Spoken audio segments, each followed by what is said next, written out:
Saudaraku, akhirnya kita harus sadar bahwa dunia ini adalah episode kehidupan kita yang paling singkat. Setelah episode dunia kita usai, kita akan beranjak sebuah kehidupan baru bernama alam kubur. Di alam kubur itu, kita akan menanti dan menanti hingga usai sementara.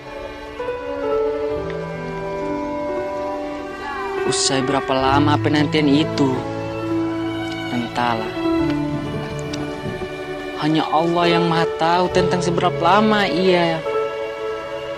Yang pasti, ia akan lebih lama dari fase dunia kita. Mungkin ratusan tahun, mungkin juga puluhan ribu tahun. Lalu setelah itu apa, saudara-saudaraku? Kiamat akan terjadi. Kita dibangkitkan kembali untuk sebuah pertanggungjawaban.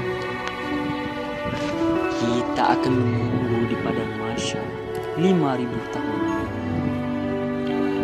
Menanti pengadilan Allah yang tak pernah meninggalkan kecil atau besar amal kita. Semua akan dipertanggungjawabkan di sana.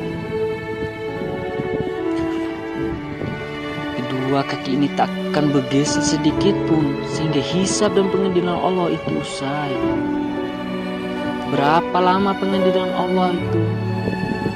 Entahlah. Saudaraku, akhirnya kita harus sadar dunia ini adalah fase tersingkat.